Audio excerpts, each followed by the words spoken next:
back to Village in Motion today, Tuesday, Monday, February the 12th, 2 days before Valentine's Day. So get out and make sure you get those Valentines and get all that good candy and stuff. But right now, stay tuned and give us some calls here at Channel 6, 663-3333. That's 703-663-3333. And we got Chandra with us to answer your questions. Chandra, what's happening? Oh my goodness, so many things. So first of all, I would, again, thank you for having me here, but I'll start with yesterday just so we can get an update. I know we did a robocall. I had Lynn send one out just to give an overview of what's happening. So yesterday we did have an incident in Garden Ridge where there was a smell of gas in the evergreen side of the building. Team quickly responded, calling in, the authorities. So we had the fire department come in. Fire department came in and did an assessment and realized that it wasn't just a small kind of propane tank that was giving off this smell. It wasn't a barbecue grill, right? No, it was a full-size tank that located outside of the building, not inside of the building, but still, it's a potentially hazardous situation. So the hazmat team came out, hence all of the equipment, the fire trucks, and all of the other specialty equipment that came in to assist to clear that area, to clear one of the tanks, the other one because we wanted to make sure it was more stable. The contracting company is going to be taking care of that today. But inside, our biggest concern was making sure that the residents and staff were safe, and they did a phenomenal job of working with the fire department to transition people from the evergreen side, 1, 2, and 3, into the meeting room, which is in the center of Garden Ridge, and into Rose Court on the other side, keeping them entertained, putting movies on, snacks, the best you can make of that kind of a situation. And they did that awfully fast. They did. I mean, they really jumped to the occasion. It's 100 plus people moving them over. And when you're talking about one of our units specifically, we're Evergreen 3, which we have residents that that's our memory care unit. Exactly. So you have to be very gentle in that approach because any kind of change can be very disruptive for them. So they did a phenomenal job. The fire department was actually very complimentary of the speed and the accuracy of getting things done. They stayed back, a group of them, to help the residents ease back, help staff get them back upstairs and into their rooms. Maintenance, worked on making sure that the ventilation systems were working through the night. So by the time around 7-ish, things were clear. I was here in the building. They all started around 5 o'clock. No, it actually started a little bit before that, about 2:30. 2:30, they started to notice it, and then things quickly started to escalate from there. Right. But wanted to make sure that everybody was safe. I know it caused a traffic jam. That it did. But just really asking for people to understand that this was an emergency, and we wanted to make sure things were done safely, and we were following what we were told to do by the professionals. So, but it was nice to see security out directing the traffic. Yes. It was interesting to know that there was a traffic jam from the traffic light all the way back into the campus in regards to it. And then going out, I was surprised at how many cars kept coming, and I was like, "Where? How did we fit all these cars in here?" Exactly. But they had been waiting to get out, and it kept piling up in the back. But again, it was because of the size of the equipment. And the focus was really making sure that the residents and the entire community was safe. So really great appreciation for the fire department. We have committed to providing them dinner. We will get a list of all of the different people that showed up, because it wasn't just Springfield, our local fire department. Yeah, I noticed that some from Fort Belvoir. I mean, they were from the entire area. About, close to about 40 different pieces of equipment were there. Well, around 5 o'clock, I counted 9 pieces of 9 trucks going out. The rescue truck, 4 chief's cars, and 2 ambulances. I mean, it was just like, wow. And I know there was more pieces of equipment that were here. They left about 5, probably about 5:45, 5:50, where they started to pull out. But we were very fortunate for their quick response, and for the team making the right call. Because, you can get those odors. Oh, yes. It can be sewer gas. It could be a sewer backup that has that smell. So really good call on the team's part. And it was just really nice to me, everybody working together. I mean, that was the thing that Absolutely. impressed me as a resident Absolutely. in regards to it. And we work in tandem with our corporate partners, so keeping them informed, because they're there if they need boots on the ground to come help with anything logistically. So they were all talking to the contractors. So last night I met with, our contractors that are in charge of helping us run the project to make sure that the 6 a.m. crew that came in wasn't disrupting anything. So all of those logistical pieces, but they were very responsive. Good. Folks, remember, give us a call in, 663-3333, and we have a call. Caller, welcome. What's your question? Hello? We have a caller. Did the caller hang up? Okay, folks, give us a call, 663-3333. That's area code 703. Chandra's here, ready to answer some questions. And I know the next big question is going to be, what is happening with the GI flu bug? Yes. Are we opening up? So we will have some more information through this weekend. We've had about 6 more cases through, if you're talking from Friday, Saturday, Sunday. Right. But we will do an assessment. I just need to get back and make sure all of the people that are feeding information, we can look at kind of what the cases are to make sure that none of them are overlapping. And then we will make sure that we put out another, the robocall, but also some information in cubbies.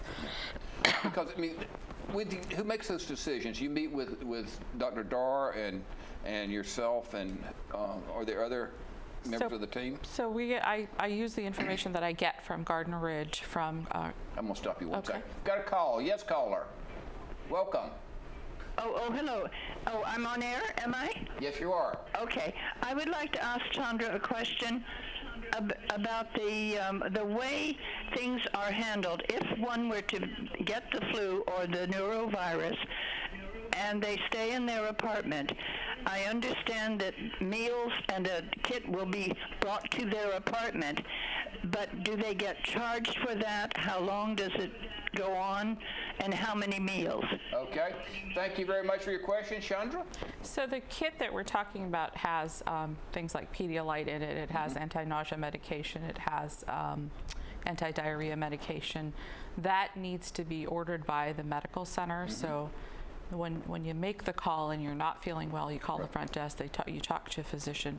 The physician places that order because it is a medication. Okay. So we can't just dispense it without a physician's order. And so therefore you're charged for it.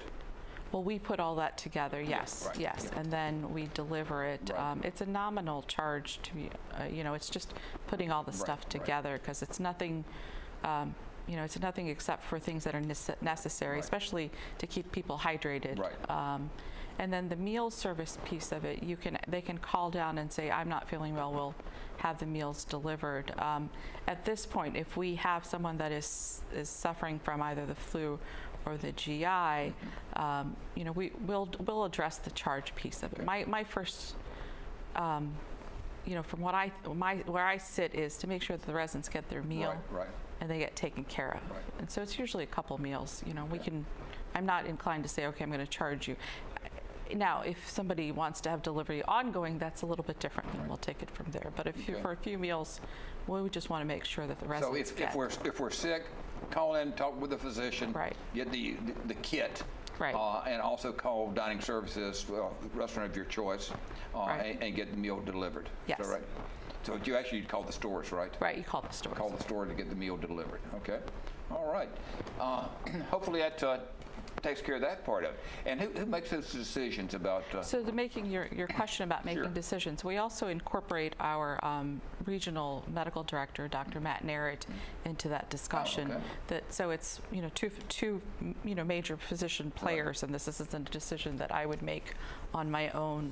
So we go through what the scenarios are, where we're seeing it, what is the illness, the amount of them, and then really realizing that we have close to 2,000 residents in Right. the community.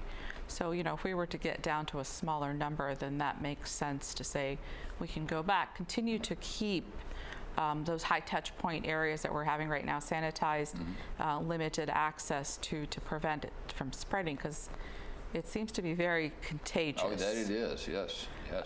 And so making sure that we're, and we have done that, like you've seen in the dining venues, the things are taken off the tables. It adds more work on the staff's part, but we want to make sure everybody's safe. Right. So it's a decision that's not made in a void or a window just by the executive director.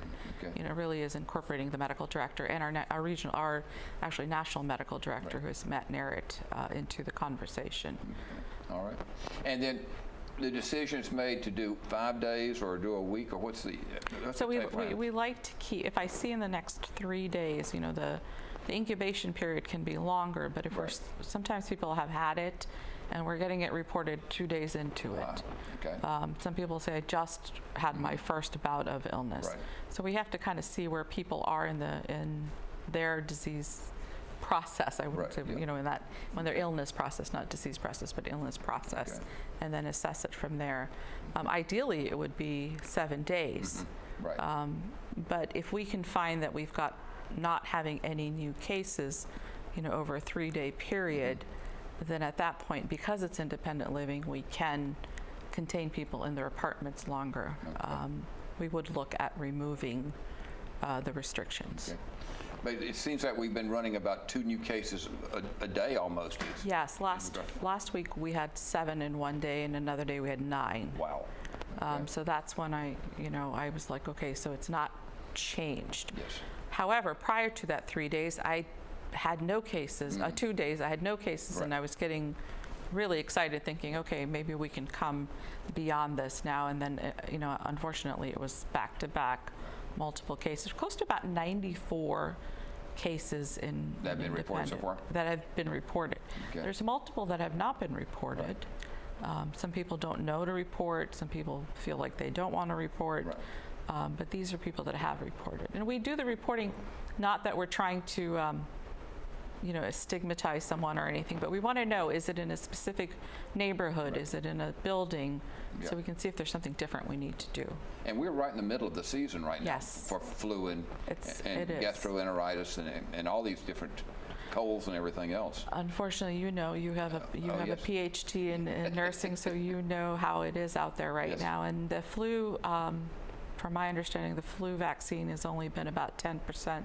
It's up to 30%. Is it 10 now? to 30, yeah. 10 to Now, 30%? Canada just, their latest survey said 30% now Okay. in regards to it. So it's somewhere, in that area. But the bottom line on that, though, is the good point is that if you get the flu vaccine, you may still get the flu, but it's not as severe Yes. as not getting. And I think it's been very interesting that the reports are that 80% of the children who have died have not been vaccinated. And so I think that's very interesting. Got another caller? Caller, welcome. What's your question? Yes. This thing on. Having problems hearing you? Can you start over again, please? Okay, I've got it up. Okay. Well, you were talking about the flu being in different locations. What are the locations here on campus where there is more? Okay. All right. Thank you for your question, Chandra. So the question is, where is it more predominant? Where's it more predominant here on campus? Hunter's Crossing, that neighborhood has had the most. So amount all of CB3 then? Yes. Okay. That's been where our highest number of cases have Cases have been, okay. And that, if you look at the buildings and Right. neighborhoods, that's where the most. Okay. All right. And Village Square would be number 2. Town Center, we've seen very rare occasions in Town Center. Okay. Very good. We have another caller. Yes, caller. What's your question? First of all, I'd like to thank all the work that's being done to keep us all healthy. But I have a little concern about how some of the fringe activities are being handled. I just want to mention 2. One is the puzzles. Now, I realize the puzzle pieces handled by many people, that probably is something that should not go on. However, depending on which neighborhood you go to, there's a different, something different. For example, neighborhood 3, the puzzles are completely gone, tables are bare. In neighborhood 2, the tables are covered. There again, the puzzles are gone. But neighborhood 1, the puzzles are only partially covered. Could we turn it up a little because it's really kind of grumble. Okay. So, Okay, in neighborhood 1, there are signs that say the puzzles have been removed. They've not been. Some of them are covered, some of them are not. There's nothing really to say don't work on the ones that are not covered. Okay. And the other factor is books. This has given people a lot of time to do reading.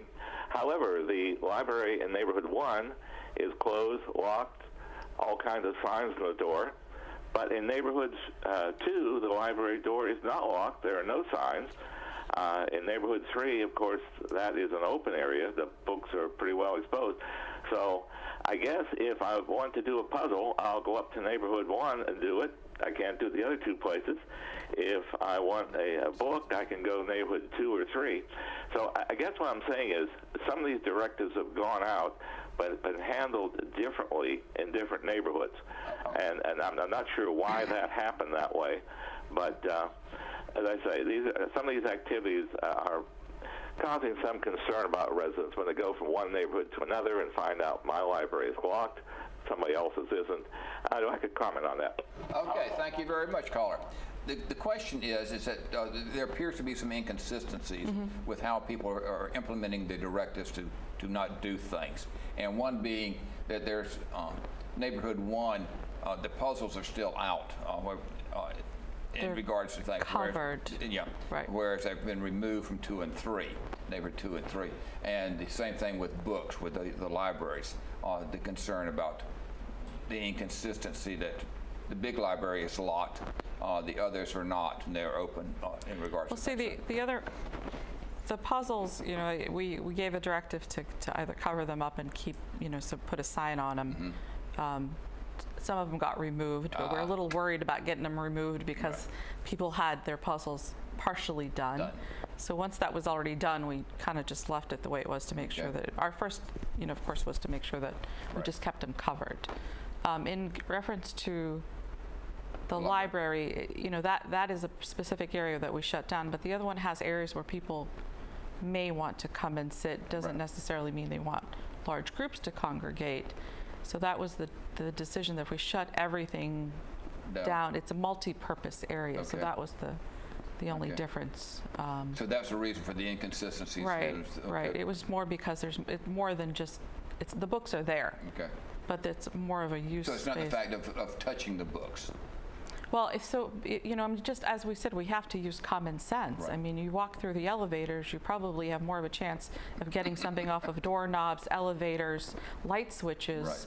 Right. And even in the bathrooms and the basins, I know we have instant hand everything, but those are areas that are more prevalent. Books, they could, especially if you're talking about the Noro. Exactly. But if I shut all of the doors, there's surfaces everywhere. Exactly. So I ask that everybody use common sense. So if you're going to go in and get a book, you're going to think, right now we've got this going on. Should I take this book? If I get this book, should I wipe it down? Right. Yeah. Do I really need to take the book, first of all? Yeah. So it's a matter of using. I mean, we've got 2,000 residents. It's really, if I were to say, then we couldn't use shuttles because then you can get viruses on shuttles. We have people that are out sitting in lobbies areas. I'm uncomfortable saying you have to get out of the lobby area. Right. So you're just using our good and the bottom line is wash your hands. Right. And really wash them in regards to it. It's what I'm hearing from everyone. Right. That's the one guaranteed right. breaking of the cycle of the transmission of the illnesses. So. And it is hard because we have books everywhere. Right. Where do I shut everything down? Right. If we find that things aren't happening, we may need to reassess. Yeah. But again, we're in the middle of the season. Right. People are going to get sick, and I would say to people, realize if you're going out, and there's no guarantees that where you're going is as clean as Green Spring is. Exactly. My wife and I have been eating in the cafe because we see them actually spraying the tables and wiping them down in between people, and so we like that process. And so think about where you're going, think about what you're doing, and wash your hands in regards to it. We are running out of time. Closing comments, Chandra. No, I just, it's been a really tough ride for the residents. We've had between the floods and, the 50 some odd people that are affected. and then we've got the GI piece.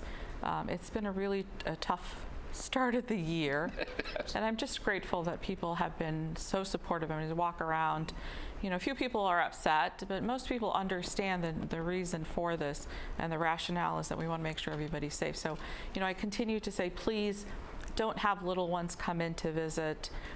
We see families coming. We want them to visit, but please have them come to your apartment, not in the public spaces. We want to make sure everybody's safe.